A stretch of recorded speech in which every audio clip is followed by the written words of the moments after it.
하나님의 크신 은혜가 오늘 또 이렇게 창립 기념주일 예배 드리는 여러분 모두에게 함께 하시길 바랍니다. 이따 나갈 때 한 분도 빠짐없이 떡 가져가세요. 떡 가져가시고, 난 특별히 전도 대상자가 있다 그러면 하나 더 가져가셔야 되는데, 하여튼 너무 하여튼 잘 가져가시길 바랍니다. 혹시 여러분 가운데 이름을 바꾸신 분이 있나요? 계명. 아니면 계명 아닙니다. 혹시나 가명 쓰고 있다 뭐 이런 분 있어요? 예, 없죠. 제가 우리 교회 성도들 가운데 이름 바꾼 분이 들은 것 같기도 하고, 하여튼 제가 잘 아는 이 권사님 가운데 한 분이 이름을 바꾼 분이 있어요. 이름이 이제 그분 정자라는 이름을 갖고 있는데, 오정자 권사님이시라는 분인데, 나중에 이제 보니까 내가 이제 권사님, 오정자 권사님 이렇게 하니까, 목사님 제가 이름을 바꿨습니다 그러는 거예요. 그래서 왜요? 그랬더니 뭐 하여튼 그래서 하여튼 이름을 바꿨습니다. 그래서 근데 이제 그분은 60 넘어서 바꾸셨어요, 이름을. 굉장히 나이가 들어서 바꾸셨죠. 그러니까 아마 본인의 이름이 조금 마음에 안 들었던 것 같아요. 네. 여러분, 우리 가운데 이렇게 이름을 바꾸는 이제 분들을 보면은 여러 가지 이유가 있는 것 같아요. 아까 그분처럼 이름이 마음에 들지 않아서 바꾸는 분들도 있고요. 아니면은 해외 이민을 가면은 그 나라에 맞는 이름을 쓰려고 바꾸는 분들도 있죠. 미국 가면은 뭐 이제 다니엘, 뭐 사무엘, 뭐 이런 거 하여튼 스티브 뭐 이런 식으로 자기 이름을 새로 하는 분들 많이 있잖아요, 그렇죠? 예. 또는 나는 이제 완전히 새로운 삶을 살겠다 이런 다짐과 결단을 하고 이름을 이제 바꾸는 분들도 있어요. 어떤 주로 이제 신앙적인 결단을 하고 나서 어떤 목사님들 보면은 나 이제 다윗 뭐 이렇게 이제 바꾸는 분들도 있고, 뭐 무슨 한 사무엘 뭐 이런 식으로 바꾸는 분들도 있고, 하여튼 이렇게 여러 가지 이유로 이름을 바꾸는 것 같습니다. 혹시 여러분이 내 이름을 바꾸겠다, 나 이 이름 바꾸고 싶다, 그런 생각을 해보신 분 있어요? 내가 이름을 줘준 딸이 고개를 끄덕였는데. 예, 뭐 괜찮아요. 뭐 그건 자기 마음이니까. 근데 여러분 혹시 내 이름을 바꾸면 뭐로 바꾸겠다 뭐 그런 생각을 해보신 분도 있고, 뭐 부모님이 주어준 좋은 이름인데 왜 바꿔? 뭐 이런 생각을 갖고 있는 분들도 있을 거예요. 내 이름에 만족한다 생각을 하면 그대로 쓰겠지만, 어떤 분들은 이렇게 이름을 한번 바꿔보자, 그런 마음을 갖고 있는 분들도 분명히 있을 것입니다. 오늘 이 성경 인물 중에도요, 새 이름을 가진 분들이 좀 있어요. 그렇죠? 지금 오늘 본문에 나오는 아브라함은 아브라함으로, 그리고 아브라함이 뭐예요? 존귀한 아버지에서 많은 사람의 아버지, 민족의 아버지, 이렇게 이름을 바꿨어요. 사레도 뭐로? 사라로 바꾸면서 어떻게 했어요? 마찬가지로 많은 사람의 어머니, 이렇게 이름을 바꾸게 된 거죠. 또 예수님의 수제자라고 할 수 있는 베드로도 뭐예요? 그의 본래 이름은 뭡니까? 시몬이에요, 시몬. 근데 예수님이 이 시몬에게 뭐예요? 베드로, 반석이라는 이름을 지어주신 거예요. 그러니까 베드로의 이름을 바꾼 거죠. 그리고 예수 믿는 사람들을 잡아다 죽이던 이 사울도 그가 회개하고 나서 이름을 뭐로 바꿨어요? 바울로 바꿨잖아요. 그렇죠? 신약 성경에도 보면요, 이름을 이렇게 바꾼 사람들이 제법 있습니다. 이렇게 우리가 예수 그리스도를 믿고 새 사람이 되면요, 새로운 정체성을 가지게 됩니다. 새로운 정체성이라는 것은 뭐냐면요, 예수 믿는 사람들 모두 다 그리스도인이라고 부르잖아요. 그리스도인. 그러니까 저와 여러분은요, 예수를 믿은 사람은 그리스도인이라는 새로운 이름을 받은 새로운 사람이 되는 거예요. 그러니까 새 이름을 받은 후부터는 우리가 어떻게 새롭게 태어난 것과 똑같다 생각을 하시면 됩니다. 새로운 정체성, 그리스도인이라는 새로운 정체성을 가지고 우리가 이제 뭐예요? 살아가게 되는 것입니다. 특별히 오늘 우리는 이 본문 말씀을 통해서 아브라함을 아브라함으로 바꿔주시면서 그에게 새로운 정체성을 부여하시고 그에게 놀라운 복을 내려주시면서 그를 통해서 하나님께서 많은 일을 이루시는 것처럼 저와 여러분도 그리스도인이라는 새로운 정체성을 가지고 이제 새로운 삶, 축복의 삶, 하나님이 기뻐하시는 그러한 삶을 살아가는 저와 여러분이 되어야 할 줄로 믿습니다. 이 말씀을 통해서 그리스도인이라는 이 확실한 정체성을 갖는 저와 여러분 되기를 주님의 이름으로 축복합니다. 네, 그러면 우리 본문이 우리에게 준 첫 번째 교훈 볼까요? 시작. 하나님이 선택하여 불러주셨습니다. 내가 너를 여러 민족의 아버지로 만들었으니 이제부터는 너의 이름이 아브라함이 아니라 아브라함이다. 내가 너를 크게 번성하게 하겠다. 너에게서 여러 민족이 나오고 너에게서 왕들도 나올 것이다. 아멘. 여기에 우리 청소년들도 좀 있는데요. 청소년기, 그 다음에 청년기는 좀 늦긴 하겠지만 청소년기에 해야 될 가장 중요한 과업으로 꼽는 게 있어요. 이거는 청소년을 연구하는 학자나 교수나 누구나 다 청소년기에 해야 될 가장 중요한 일이 있다 얘기합니다. 그게 뭡니까? 물론 부모님은 공부라고 생각을 하겠지만 이 아이의 일생 전체를 두면요, 제일 중요한 문제는요, 자기의 정체성을 분명히 하는 거예요. 이게 뭐냐? 나는 누구인가? 나는 어디서 왔나? 나는 어디로 갈 것인가? 이 세 가지 질문에 대한 해답을 청소년기에 가져야 합니다. 예.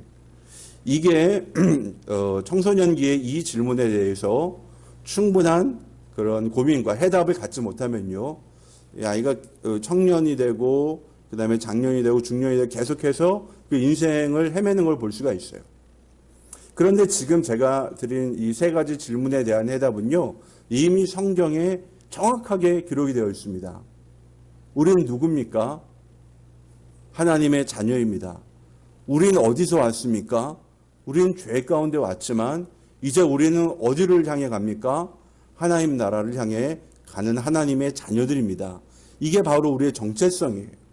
우리가 가져야 될 우리의 신분이고요. 또 우리가 살아가야 될 모습이기도 합니다. 그런데 오늘 본문 말씀 보면요, 하나님이 아브라함에게 나타나셔서 이런 말씀을 하십니다. 너는 이제부터는 아브라함이 아니라 아브라함이다. 너는 많은 민족의 뭐가 될 것이다?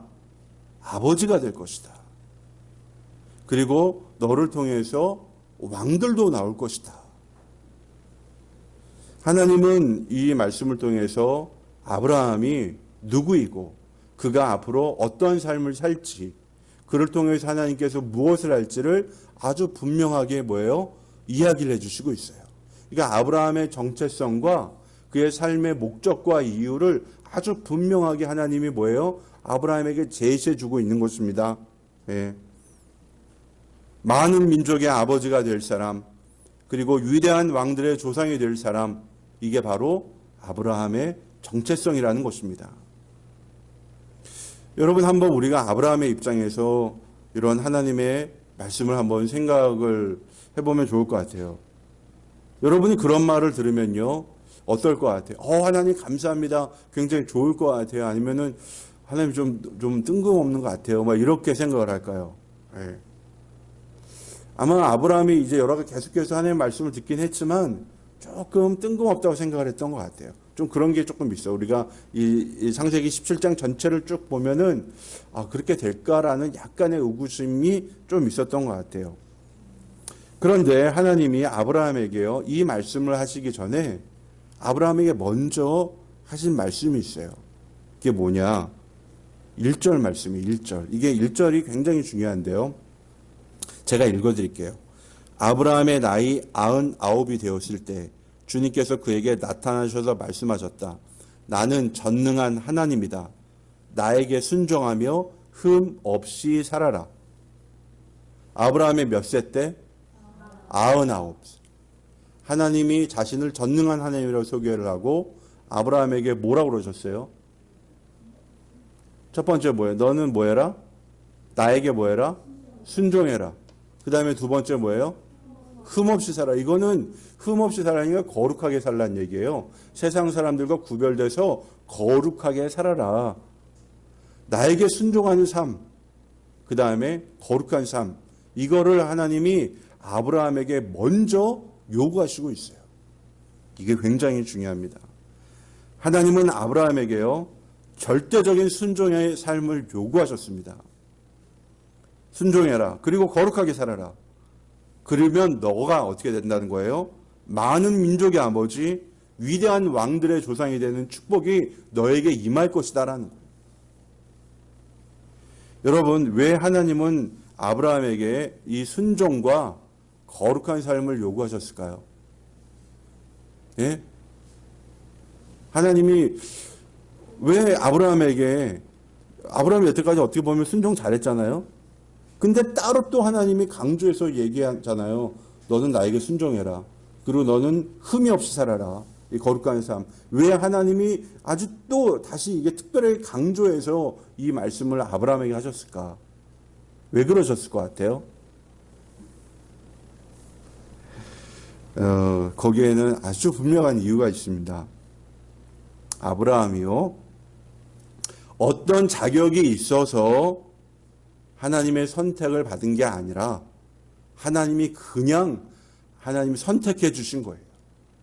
많은 민족의 아버지로, 그 다음에 위대한 왕들의 조상으로 하나님이 그냥 선택해 주셨어요. 아브라함이 어떤 자격을 갖춰놓고 이 신분을 얻은 게 아닙니다. 그냥 하나님이 선택해서 불러주신 거예요. 여러분, 많은 민족 아버지 선발대회 같은 거 했나요? 아브라함. 예? 어떤 조건을 보셨나요? 뭐 어떤 대회를 열어서 선발한 것도 아니고요.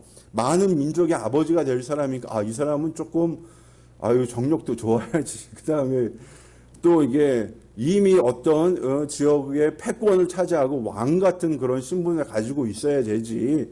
또 지혜도 좀 있어야 되지. 이런 거를 하나님이 테스트를 해서 아브라함을 선발을 했습니까? 전혀 그런 과정이 없어요. 그냥 하나님이 뭐 했어요? 선택해 주신 것입니다. 그냥 하나님이 너는 많은 민족의 아버지가 될 것이고 너는 위대한 왕들의 조상이 될 거야. 하나님이 그냥 그를 불러주신 거예요. 이때 아브라함의 나이는 뭐예요? 99세. 그리고 그의 신분은 뭐예요? 가나안을 떠도는 유목민이에요. 그의 신분입니다. 여러모로 보아서 많은 민족의 아버지가 될 만한 조건을 갖춘 사람이 전혀 아닙니다. 여러분, 이게 하나님의 위대하신 점인데요. 바로 그렇기 때문에요, 하나님이 아브라함을 선택하신 거예요. 여러분, 만약에 이미 많은 자녀를 가지고 있는 아버지고 또 이미 어떤 특정한 지역의 왕으로 군림하고 있다면, 하나님 만약에 그런 사람 불렀다면은 이 사람이 어떻게 생각을 하겠어요? 그래, 나는 자녀가 많으니까 뭐 많은 민족의 아버지가 될 사람 충분하지. 그리고 나는 이미 여기 왕인데 뭐 나를 통해서 많은 왕들이 나겠지. 여러분, 이렇게 생각할 거 아니에요. 자기가 잘나서 된 줄로 생각할 거 아니에요. 근데 아브라함은 전혀 그렇지 않았거든요. 이때는 뭐예요? 첩을 통해서 낳은 아들 이스마엘밖에 없었어요. 그리고 그는 어디 지역에 정착하지 못하고 떠돌아다니는 유목민 신분이었습니다. 그러나 하나님은 그 모든 조건을 갖추지 못한 아브라함을 선택하셔서 그에게 순종의 삶과 거룩한 삶을 살게 하시고 그를 통해서 많은 민족을, 위대한 왕들을, 그리고 하나님의 구원의 계획을 이루어 가시는 것입니다. 저는 이 말씀을 볼 때요, 큰 은혜를 받습니다. 여러분, 우리가 그리스도인이 되는 것도 마찬가지예요. 하나님은 그리스도인 되는데 어떤 자격을 따지지 않습니다. 조건을 두지 않아요. 그냥 누구라도 하나님의 자녀가 될 수 있습니다. 여러분, 신앙생활 할 때, 여러분에게 교회 나올 때, 예수 믿을 때 여러분 재산은 어느 정도 되십니까? 여러분 공부는 어디까지 하셨어요? 여러분 사회적인 지위는 어떻게 되십니까? 이제 제가 그런 거 물어보나요? 그런 거 따집니까? 안 따져요. 안 따져. 그런 조건을 하나도 보지 않아요. 그저 예수 믿는 데는 한 가지만 있으면 돼요. 뭐?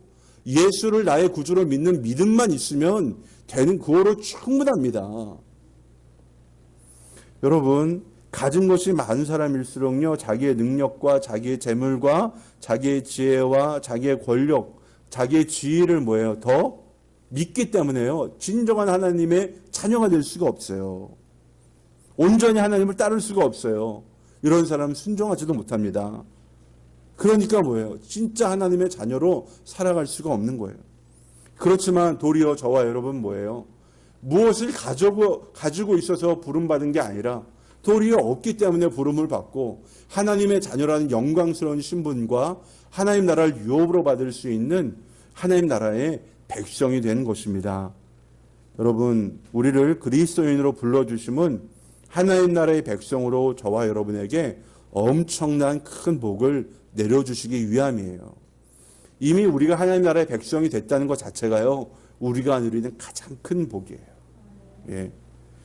우리는 이렇게 어떠한 자격에 의해서가 아니라 무조건적인 하나님의 선택에 의해서 하나님의 자녀가 되었음을, 예수의 제자가 되었음을, 예수의 사람이 되었음을 저와 여러분이 믿어야 돼요. 확신해야 돼요. 그러면 제가 이 시간 여러분한테 다시 한번 물어볼게요.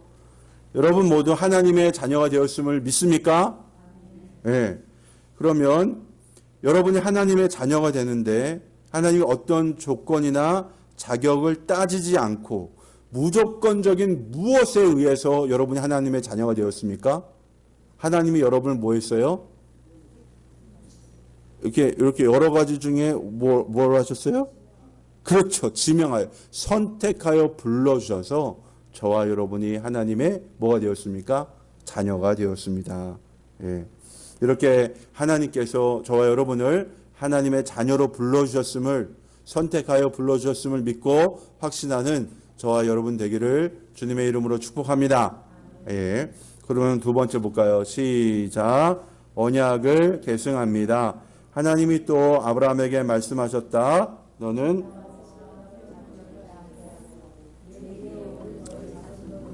이 언약을 잘 지켜야 한다. 너희 가운데서 남자는 모두 할례를 받아야 한다. 이것은 너와 내 뒤에 오는 너희 자손과 세우는 나의 언약, 곧 너희가 모두 지켜야 할 언약이다. 아멘. 아브라함에게 이제 아브라함이라는 새로운 이름을 주신 하나님께서요, 이제 아브라함하고 내가 너하고 언약을 세울게. 언약을 세울게. 예. 이게 뭐냐면은 이 언약의 내용이 뭡니까? 나는 너희 하나님이 되고 너의 자손을 많은 민족으로 늘어나게 하고 너를 통해서 왕들도 주시고 이런 여러 가지 복을 주시겠다고 하나님이 약속하셨어요. 대신에 너희들은 뭘 해라? 너와 너의 모든 후손들 가운데 남자는 뭘 받아라? 할례를 받으라 그랬어요. 예. 그러니까 하나님의 언약 백성이 되는 뭐예요? 한 증거로 남자는 뭘 해라? 할례를 받으라는 거죠. 할례가 뭔지 아시죠? 남자의 생식기에 포피를 베는 게 할례입니다. 이 할례는요, 육체적으로 굉장히 고통스럽기 때문에요. 보통 이스라엘에서는요, 태어난 지 8일째 되는 날에 할례를 합니다. 왜냐하면 이때가 상처도 제일 잘 아물고, 그 다음에 이때가 고통이 제일 덜하대요. 하여튼, 8일째 할례를 합니다. 많고 많은 의식 가운데 왜 하필 하나님은 할례를 하라고 하셨을까? 하나님은 그 이유를요, 설명해 주지 않아요. 할례를 받으라고 그랬지, 설명해 주진 않아요. 그쵸? 이 할례는요, 여러 선택지 가운데 하나가 아니라 그냥 유대인이라면요, 반드시 지켜야 되는 거예요. 그래서 지금 창세기에도 나오지만요, 나중에 출애굽기에 보면요, 이 할례에 대한 얘기가 굉장히 많이 나와요. 율법. 그래서 유대인들은 율법과 할례를 거의 동일시했습니다. 그런데 이 신약 시대에 들어오면서요, 할례는 초대교회에서 가장 격렬한 논쟁을 야기한 주제가 되었어요. 이런 거예요. 유대인 출신의 그리스도인들은요, 이제 예수를 믿으면요, 이 사람 당연히 뭐야? 할례도 받고 뭐 해야 돼요? 율법도 지켜야 된다고 생각을 했어요. 유대인 출신의 그리스도인들은. 그런데 이방인 출신의 그리스도인들은 뭐라고 하는 거예요? 아니, 우리가 예수를 믿고 구원을 받는 거지 율법을 지키거나 할례를 받아서 구원받는 거 아니잖아. 왜 근데 우리가 할례를 받아야 돼? 이렇게 생각을 했어요. 그래서 이 둘 사이에 굉장히 격렬한 논쟁이 벌어졌습니다. 그게 하여튼 그래서 우리의 사도행전 보면요, 그 논쟁이 쭉 나와요. 근데 이제 그게 15장에 정리가 돼요. 어떻게 정리가 되냐? 결국 초대교회에서는요, 율법을 지켜서 구원을 받는 게 아니라 예수 그리스도를 믿음으로 구원을 받는 거기 때문에 할례를 받거나 율법을 지키지 않아도 된다. 대신에 피와 목매어 죽인 것과 우상 숭배는 우리가 하지 말자. 이 정도로 이제 정해놓은 거예요. 여러분, 실제로 아브라함이요, 의롭다는 인정을 받은 것은 할례를 받기 전입니다. 창세기 15장 6절을 보면요, 아브라함이 하나님을 믿으니 이것을 그의 의로 여기셨다고 그랬어요. 그러니까 이신칭이 믿음으로 의롭다 되는 것은요, 아브라함이 할례를 받기 전입니다. 그런데 하나님께서 이제 이 17장이잖아요. 여기서 할례를 받으라고 하신 이유는요, 거기에는 한 가지 이유가 있어요. 왜 그러냐면 이 아브라함의 후손들하고요, 이 약속의 자손들하고 세상 사람들, 그러니까 약속의 자손이 아닌 사람들하고 뭘 하기 위해서? 구분하기 위해서, 구별하기 위해서 약속의 자손들은 모두 다 뭘 받아라? 할례를 받으라고 하신 거예요. 그러니까 이 구약 시대는요, 할례를 받은 사람이 약속의 자손이에요. 언약의 백성이에요. 그러나 오늘날 그리스도인들은 뭐예요? 육신의 할례가 아니라 어디에 할례를 받아요? 마음의 할례가 중요하잖아요. 예. 내 마음으로 하나님의 자녀의 신분을 갖는 게 훨씬 더 중요하잖아요. 아브라함이 하나님을 믿음으로 의롭다 인정을 받은 것처럼 우리는 뭐예요? 예수 그리스도와 그의 십자가 능력을 믿음으로 구원을 받아요. 그렇기 때문에 우리는요, 할례를 받을 필요가 없는 거예요. 갈라디아서 6장 14, 15절 한번 같이 볼까요? 이거 너무 중요한 구절이라 제가 넣었어요. 이거 한번 같이 읽어보겠습니다. 시작.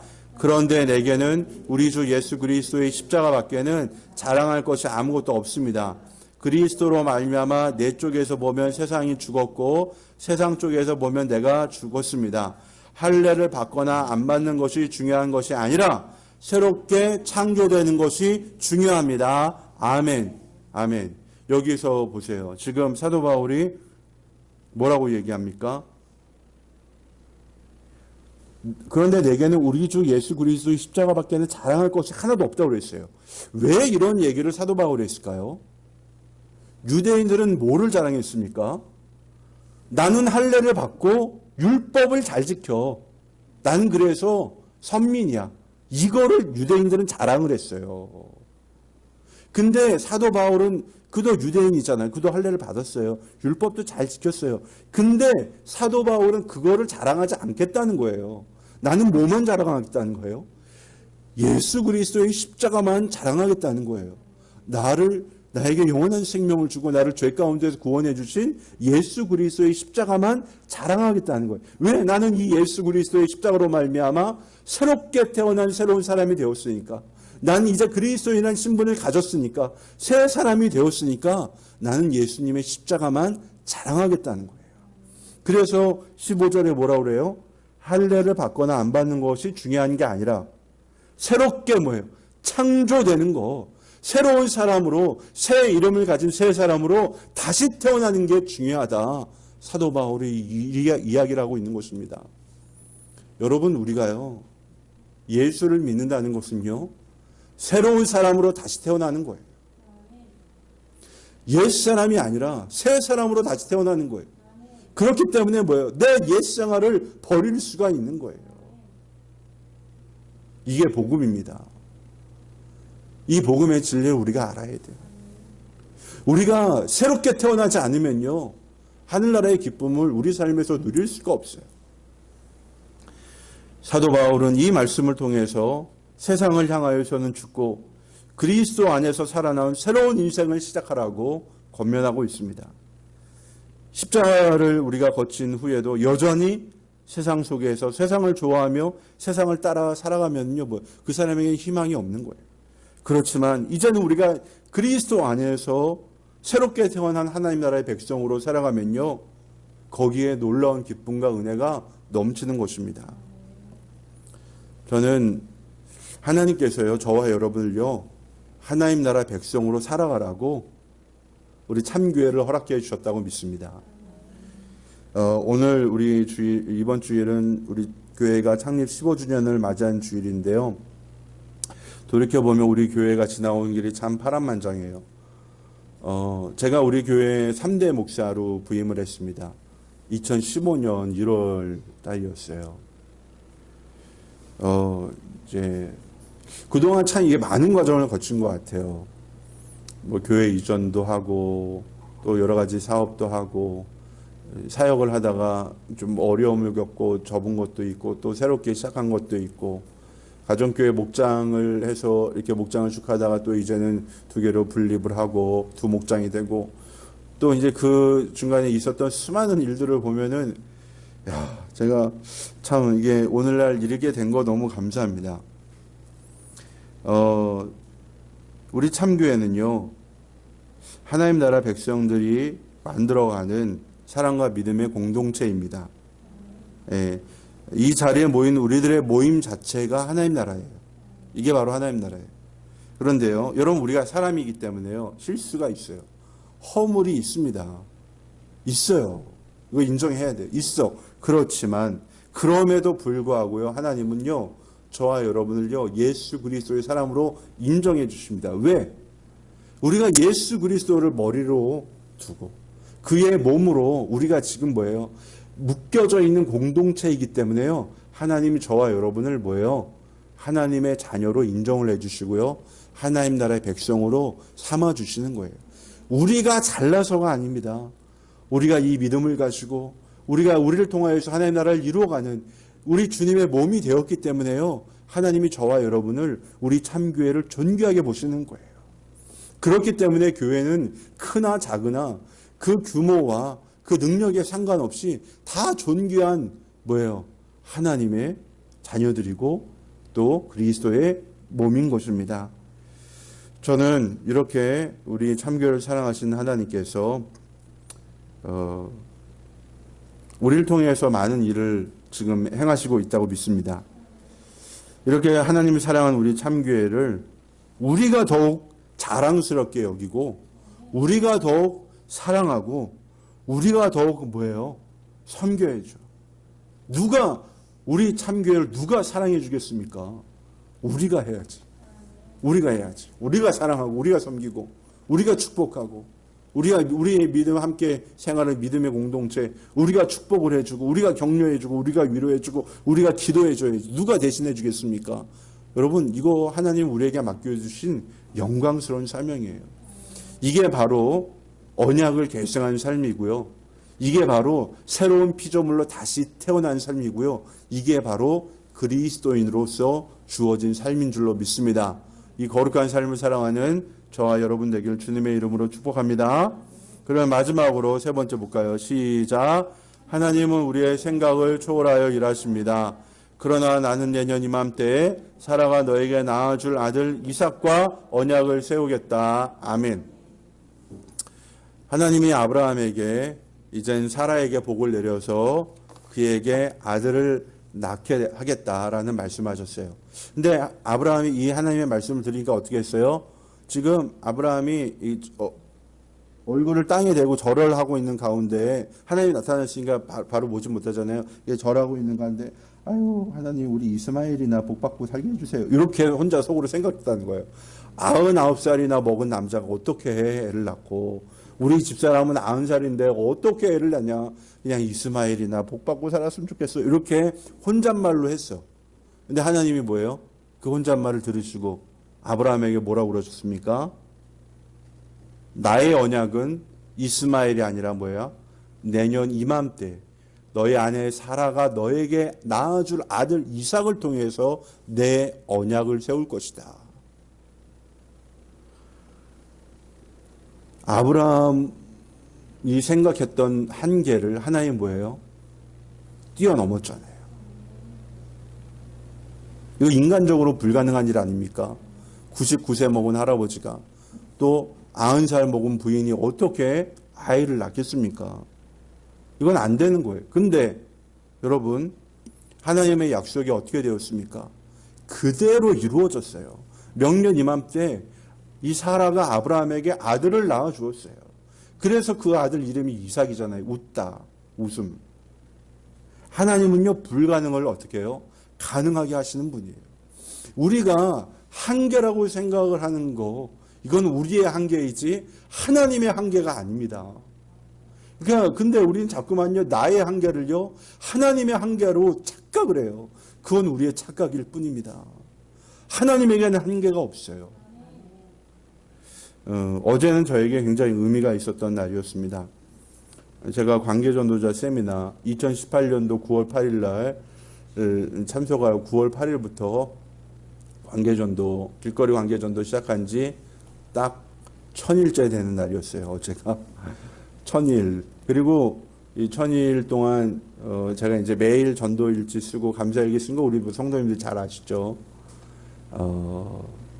근데 뭐 가만히 돌이켜 보니까 관계전도 이렇게 길거리 관계전도 시작하고 500일 정도는 제가 매일 명함전도 한 것 같아요.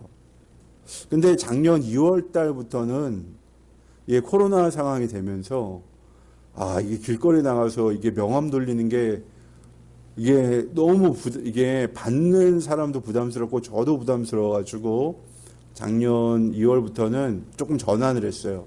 길거리에 나가서 명함 이렇게 돌리는 것도 중요하지만 그것 대신에 내가 기존에 관계를 맺고 있는 분들을 섬기는 거 하고 그 다음에 나 자신이 가슴에 복음을 가진 관계 전도자로서 내 이웃을 잘 섬겨주자, 우리 가족 잘 섬겨주자, 우리 성도들을 섬겨줘서 이들이 삶의 현장에서 전도를 할 수 있도록 내가 좀 도와주자. 이렇게 조금 전환을 했어요.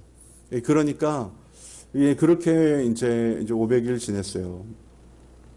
그러고 나서 이제 지금을 딱 이제 보면 관계전도 시작하고 나서 지금 우리 교회를 보면 참 이게 하나님이 많은 일을 하셨다라는 걸 제가 고백을 하게 됩니다. 제가 생각하지도 못했고 제가 감히 바라지도 못했던 일들도 이루어지고요. 그 다음에 우리 성도들 마음 가운데 영혼 구원을 향한 마음도 생기고 또 실제적으로 그러한 열매들도 보이고 그 다음에 하나님께서 우리 교회에 이모저모 VIP도 보내주시고 붙여주시고 또 우리 성도들이 가슴에 VIP를 갖고 기도하게 하여 주시고 뿐만 아니라 또 우리 성도들 각자에게 있던 기도의 제목들도 참 많이 응답을 해주시고 물론 여전히 남아있는 기도의 제목들도 있지만 이게 하나님께서 우리 참교회를 기억하여 주시고 사랑하여 주시고 인도하여 주신다 깨닫게 됐습니다. 제가 우리 교회 이 건물장에서 이사를 올 때 이 회장님이 저에게 하신 말씀이 있어요. 목사님 이제 우리가 이제 2월 1일 날부터 여기 왔잖아요. 올 봄에는 이 건물 외벽 공사를 해드리겠습니다. 근데 그 회장님이 저에게 약속을 해주셨거든요. 근데 5년 지나니까 이제 내일 이게 비계 철거하거든요. 내일 5년 만에 이게 이루어지더라고요. 이제 그분 이제 돌아가셔가지고 이제 이 건물 팝니다. 이제 건물 팔고 이게 이제 100억을 상속을 받는데 상속세가 40억인가 50억인가 나와서 그래서 이 건물을 판다 이렇게 얘기를 하더라고요. 근데 가만히 보니까 이 회장님이 저에게 약속해 주셨던 건물 외벽 공사하고 여러 가지 공사들이 쫙 끝났잖아요. 이게 하나님이 참 이게 교회를 위해서 좋은 걸 해주시네. 이런 생각이 들더라고요. 이게 외벽이 새로 샥 단장이 되면은 얼마나 보기 좋을까. 그런 생각을 해봅니다. 저는 지난 이게 1000일 동안 관계 전도를 하면서 한 가지 얻은 열매가 있다면, 주님을 닮아가려고 애쓴 것 자체가 저에겐 가장 큰 열매다라고 고백을 하게 됩니다. 주님을 닮아가는 것, 그것 자체에서 기쁨을 얻고 소망을 얻고 또 힘이 된 것 같아요. 그리고 하나님은 저의 생각과 계획을 넘어서 일하시고 있다. 이 하나님을 만난 것도 저에게 주어진 굉장히 큰 열매입니다. 하나님은 우리의 기대 또 우리의 소망을 뛰어넘어서 우리 한계를 넘어서 일하시고 있는 분입니다. 그러므로 우리가 진짜 이 하나님의 자녀로 우리가 저와 여러분이 부름을 받았잖아요. 그렇기 때문에 하나님께서는 당신의 자녀들에게 우리의 기대와 소망을 뛰어넘는 놀라운 일들을 행하십니다. 그러니까 저와 여러분이요, 그 하나님을 뭐 해야 돼요? 소망해야 돼요. 그 하나님을 뭐예요? 우리가 믿어야 돼요. 하나님, 그리고 기대감을 가져야 합니다. 하나님이 우리에게 어떠한 일을 행하실까? 어떠한 놀라운 일들이 우리 앞에 펼쳐질까? 이 기대감을 가지고 우리가 하나님 바라봐야 돼요. 제가 우리 성도님들한테 자녀를 위한 말씀 기도를 하자고 한 이유가 있어요. 제가 이게 말씀 기도 책자를 보니까요, 52주 동안 뭘 하도록 되어 있냐면 하나님의 성품을 묵상하면서 기도하게 되어 있어요. 그 하나님의 성품을 묵상하면서 하나님이 들어주실 수밖에 없는 기도를 하는 거야. 이 말씀을 붙들고 기도하니까요, 하나님이 반드시 응답할 수밖에 없는 기도를 이게 하는 거더라고요. 그러니까 너무 파워풀하고요. 너무 이제 그 기도문을 읽어 내려가는 것 자체가 그 기도에 참여한 사람에게 큰 은혜가 되고, 또 우리가 이 기도하면서 이 복이 우리의 자녀들에게 쭉 흘러 들어가잖아요. 그러니까 이거 너무 좋다. 당장 우리 교회에서 시작해야 되겠다. 이런 간절한 마음을 품게 되었습니다. 사랑하는 여러분, 이제 말씀을 정리합니다. 아브라함이 아브라함이라는 새로운 이름을 얻은 것처럼 하나님은 우리에게 그리스도인이라는 새로운 이름을 주셨습니다. 모든 그리스도인들은 하나님의 언약의 말씀을 받았습니다. 그리고 우리의 언약이 받은 것, 우리 믿음의 공동체, 우리 참교회를 통해서 이루어지게 될 줄로 믿습니다. 이 언약을 이루는 저와 여러분 되길 주님의 이름으로 축복합니다. 하나님 아버지 감사합니다. 오늘 받은 말씀 가운데 큰 위로와 소망을 얻습니다. 하나님, 우리는 새 이름을 받은 사람들입니다. 새로운 은혜가 우리 가운데 있습니다. 하나님 아버지, 우리가 이제 하나님의 약속의 말씀을 붙잡고 살아가게 하여 주시고 새 이름을 가진 사람답게 살아가게 하여 주옵소서. 예수님 이름으로 기도드립니다. 아멘. 우리 이 시간에는 2분만, 시간이 많이 갔기 때문에 2분만 우리 옆에 분과 내가 오늘 말씀에서 느낀 거 한 가지, 그 다음에 내가 결단한 거 한 가지 나누도록 하겠습니다. 옆에 분과 하세요. 2분씩 짝을 지으세요. 우리 이상근 집사님하고 김성민 성도님. 우리